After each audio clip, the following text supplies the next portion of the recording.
自從我哋20年前，其實2006年咧，我哋尖沙咀慈仁生命堂咧就申請呢個嘅轉播。咁就神嘅恩典由嗰年開始咧，我哋教會都能夠被選中咧，能夠成為轉播站，呢個都係對教會一個好大嘅福氣。呢個培靈會對於我哋尖沙咀生命堂嚟講，已經可以注入咗一個 DNA 咁樣嚇。弟兄姊妹咧就已經明白每一年咧都有一個屬靈嘅筵席對佢嚟講好重要、好重視。所以我作為牧者，我非常為呢個堂會有呢個咁嘅機會去感恩。原來我哋係喺2003年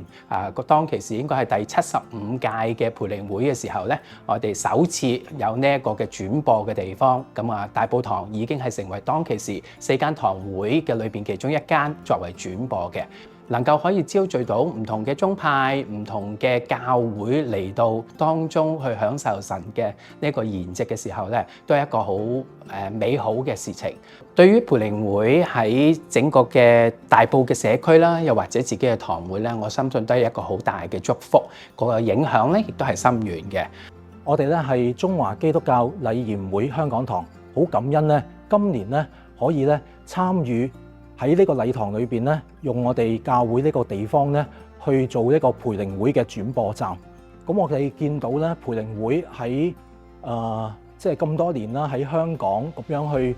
聯繫到唔同堂會、唔同宗派嘅弟兄姊妹，有一種一齊同心去追求神嘅呢一種嘅屬靈嘅氛圍嘅建立。咁所以咧，我哋係覺得係即係香港培靈會其實對我哋好多嘅信徒，其實包括自己細個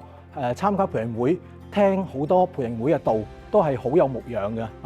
咁甚至乎其實自己而家出嚟牧會，其實每一年自己去聽培靈會，其實對自己嘅生命咧，都係每一次都係好多嘅提醒嘅。一直以嚟咧，我哋見到上帝都係即係看顧我哋咧，保守我哋，帶領我哋咧，我哋嘅焦點都係神嘅話語嘅。咁所以就即係好支持啦，同埋好鼓舞咧，就係有港九培靈研經大會都願意揀我哋呢個地方嚟到成為一個轉播站。我哋見到咧好多弟兄姊妹其實喺培靈會嗰段嘅期間咧，其實有嗰種嘅氣氛，大家一齊去追求神咧，其實係好好嘅。即係好多弟兄姊妹其實被鼓勵咗咁樣去參與咧，其實佢哋唔會覺得好辛苦嘅，好多時都反而咧覺得係好有得着。事實上咧，當自己堂會作為一個轉播嘅地方，我常常咧都會嚟到呢一個嘅培靈會嘅裏邊，自己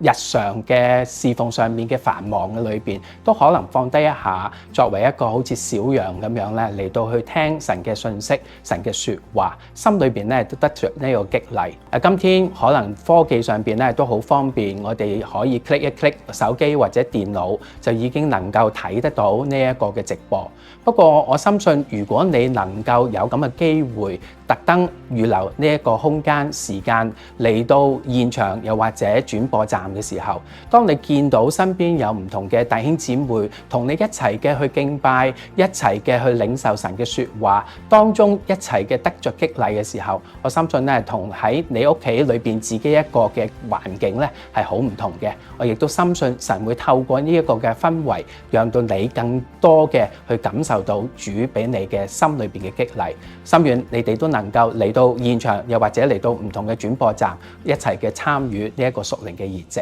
好亞門圖咧，就係港九培靈研經大會，就快100年啦。我哋期望咧就係呢100年差唔多到嘅時間，更加神嘅話語被高舉，吸引即係我哋成個香港唔同嘅人透過網絡嚟到聽到港九培靈研經大會嘅轉播啦。另外一方面咧，希望團圓天嘅居民咧、弟兄姊妹都能夠好方便嚟到呢個教會一幅元朗堂嘅地方裏邊咧，係聽到神嘅話語。